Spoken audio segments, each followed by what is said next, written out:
আসসালামু আলাইকুম friends, stock market right click চ্যানেলে আপনাদের স্বাগতম। আপনাদের কাছে জানতে চেয়েছিলাম লাইফ ইন্স্যুরেন্স সেক্টরের 4টি স্টকের মধ্য থেকে আপনারা কোনটি টেকনিক্যাল অ্যানালাইসিস চান।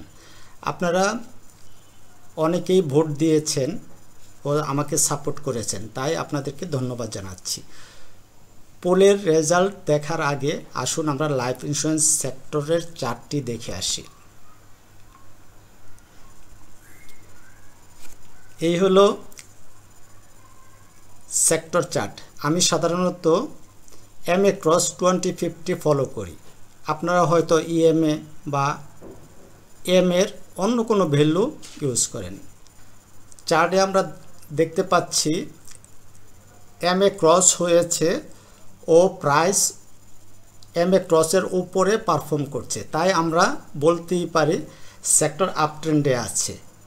এখন ক্রস চেকের জন্য আমরা ইচিমোকু ক্লাউডকে প্লট করেছি, যেখানে দেখা যায় প্রাইস রেড কুমুর ক্রস করে এই রেড কুমু ক্রস করে প্রাইস উপরে উঠেছে। অ্যাজ এ রেজাল্ট আমরা বলতেই পারি সেক্টর মুভমেন্টে আছে। এখন আমরা পোলের মাধ্যমে যে স্টকটি নির্বাচন করলাম, সেখানে দেখা যাচ্ছে যে 65% ভোট পড়েছে ম্যাগনা লাইফ ইন্স্যুরেন্সের পক্ষে। তাই আসুন শুরু করা যাক। আর পুরো আলোচনা জুড়ে আমি রাইট ক্লিক জাকারিয়া আছি আপনাদের সাথে। খালি চোখে ম্যাগনা লাইফ ইন্স্যুরেন্সের উইকলি চার্ট দেখতে এমন, যার অল টাইম হাই 138 টাকা আর রিসেন্ট লো 45 টাকা 80 পয়সা। যেহেতু বর্তমান প্রাইস 54 টাকা 10 পয়সা, তাই আমরা বলতে পারি লো প্রাইসে আছে। আর বাজার থেকে প্রফিট করতে হলে আমাদেরকে লো প্রাইসে বাই ও হাই প্রাইসে সেল নীতি ফলো করতে হবে। চলুন দেখে নেই শেয়ারটির কোন লেভেলে বাই করাটা ঝুঁকিমুক্ত। আমি প্রথমে একটি ট্রেন্ড লাইন ড্র করে নিলাম, কারণ ট্রেন্ড লাইন ট্রেডিংটা আমার খুব পছন্দ। ট্রেন্ড লাইন আঁকার নিয়ম হলো হয় শ্যাডো, না হয় বডি ধরে আঁকতে হয়। আমি এই স্টকের জন্য বডি ধরে ট্রেন্ড লাইন ড্র করেছি। প্রাইস গত সপ্তাহে ট্রেন্ড লাইন ব্রেকআউট করেছে, তাই আমরা ট্রেন্ড লাইন ব্রেকআউট ট্রেডিং অনুযায়ী এন্ট্রি 56 টাকা প্রাথমিকভাবে ধরে নিলাম। মানে 56 টাকার উপরে ক্লোজিং নিশ্চিত হলে আমরা বাই করব। আমরা উইকলি চার্ট থেকে ডে চার্টে আসলাম। এখানেও প্রাইস ট্রেন্ড লাইন ব্রেকআউট করেছে। এখন আমরা বিভিন্ন ইন্ডিকেটর ইউজ করে দেখার চেষ্টা করব সঠিক এন্ট্রি পয়েন্ট কোথায় ও স্টপ লস কোথায়। আর তার জন্য আমরা স্টক নাও ওয়েবসাইটে চলে যাই। এই হলো আমাদের স্টক নাওয়ের লাইভ চার্ট। এখানে আমাদের যে ট্রেন্ড লাইন ড্র করা আছে, ঠিক আছে, আমাদের এখানে ট্রেন্ড লাইন ব্রেকআউট করছে। এখন আমরা একটা ইচিমোকু ক্লাউডটাকে প্লট করি। ইচিমোকু ক্লাউড প্লট করলাম। আমরা কি দেখতে পাচ্ছি, এখানে ইচিমোকু ক্লাউড সে ব্রেকআউট দিছে। ব্রেকআউট দিয়ে গত 2 দিন সে রিটেস্ট করে আজকে শেয়ারটা আবার একটা বুলিশ ক্যান্ডেল দিচ্ছে। সে কোথায়? সে ইচিমোকু ক্লাউডের উপরে, গ্রিন কুমুর উপরে।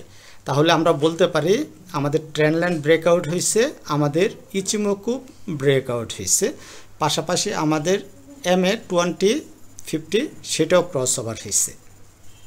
তাহলে এইগুলি হলো পজিটিভ দিক আমরা পেয়ে গেলাম যে আমরা এন্ট্রি নেওয়ার জন্য।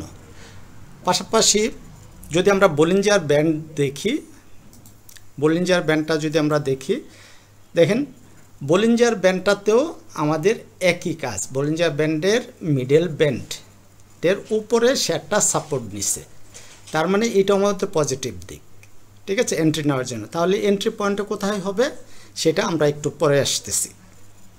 আমরা বলিঞ্জার ব্যান্ড বাদ দিলাম। আমরা এখন কি নেব? আমরা আরেকটা দেখি, আমরা RSIটাকে দেখি। আমরা সবাই RSIটাকে অনেক ভালো পছন্দ করি। দেখেন RSIটা কি করছে।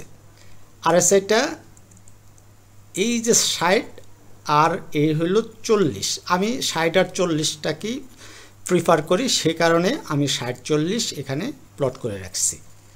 ঠিক আছে, তাহলে এই জায়গায় RSI 60-এর উপরে গিয়ে শেয়ারটা কী করলো, নিচে আসছে, এসে 40কে সাপোর্ট দিয়ে সে উঠে 60 কিন্তু ভেদ করতে পারে নাই। আমাদের এখানে একটা ট্রেন্ড লাইন আছে, এই ট্রেন্ড লাইনও ভেদ করে নাই, আমাদের 60ও ভেদ করে নাই।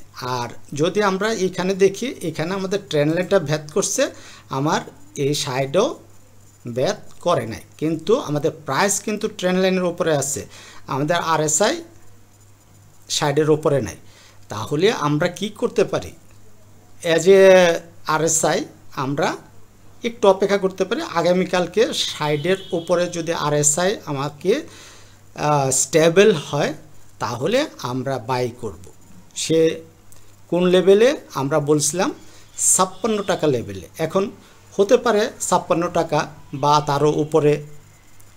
যদি আমরা RSI কনফার্মেশন নিই তাহলে আমরা আগামীকালকে এই যে RSI এর মান 60, ঠিক আছে, এদিন যেদিন আমাদের বড় একটা প্রাইস এসে সেদিন RSI 60 ছিল, তার মানে আমাকে আগামীকালকে 60-এর উপরে যদি RSI ক্লোজিং দেয়, যে প্রাইসই থাকুক সেই প্রাইসে আমাদের এন্ট্রি হবে। ঠিক আছে, তাহলে এন্ট্রি হলে আমাদের স্টপ লস কোথায় হবে, আমরা স্টপ লস ধরতে পারি আমাদের এই সুইংটা, যেহেতু নেয়ার সুইং, সেই স্টপ লসটা আমরা ধরবো 50 টাকা 50 পয়সা। এইটাকে স্টপ লস ধরে আগামীকালকে আমরা এন্ট্রি নিতে পারি যদি RSI এই যে এই সুইং RSI 60 টাকা এর উপরে ক্লোজ দেয়। গেল, তাহলে আমরা কি করতে পারি, আরেকটা চেক আউট করতে পারি। কি দিব আমরা,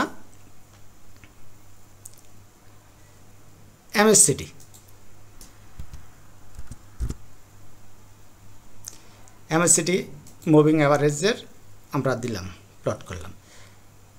MACD, যেটাকে আমরা MACD বলি। তাহলে MACD কি হলো দেখেন, MACDটাও যদি আমরা একটু জুম করি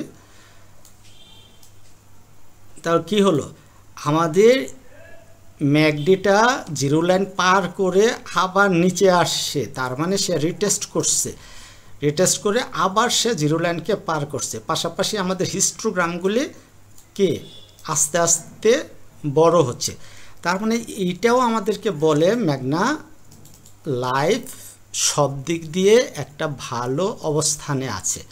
পাশাপাশি যদি ওই আমরা ট্রায়াঙ্গেল প্যাটার্ন যদি আমরা ড্র করি, আমরা ট্রায়াঙ্গেল প্যাটার্নও যদি ড্র করি তাহলে দেখব যে ট্রায়াঙ্গেল প্যাটার্নও আমাদেরকে বলে বাই করতে।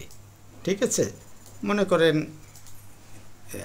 আঁকাইলাম, একটু প্লট করি সুন্দর করে, আমরা ট্রায়াঙ্গেল প্যাটার্নটাকে এইভাবে করি। যদি আমরা এইখান থেকেও ধরি আমাদের ট্রায়াঙ্গেল প্যাটার্ন, আমরা ট্রায়াঙ্গেল প্যাটার্ন আঁকতে পারতেছি। ঠিক আছে, অথবা আমরা এটাকে সাপোর্ট এরিয়া ধরতে পারি। আর পাশাপাশি আবার যদি এই দিক থেকে আঁকি, আরেকটা আমরা এই দিক থেকে আঁকতে পারি। তাহলে কি হলো, এটা আমরা বাদ দিলেও আমাদের এই ট্রায়াঙ্গেল প্যাটার্ন আমাদের ব্রেকআউট দিছে। তার মানে মোট কথা হলো আমাদের কিন্তু এটা ব্রেকআউট হয়ে গেছে এবং সেটা মোটামুটি বলা যায় এটা সাকসেস ব্রেকআউট। ঠিক আছে, এটাকে আমরা সাকসেস ব্রেকআউট ধরতে পারি, আমাদের ব্রেকআউট হয়ে গেছে। তো এখন আমাদের স্টপ লস আমরা কত ধরলাম, আমরা 50 টাকা 50 পয়সা, এই 50 টাকা 50 পয়সা স্টপ লস ধরে আমরা আগামীকালকে বা আগামী পরশু আমরা এন্ট্রি নিতে পারি।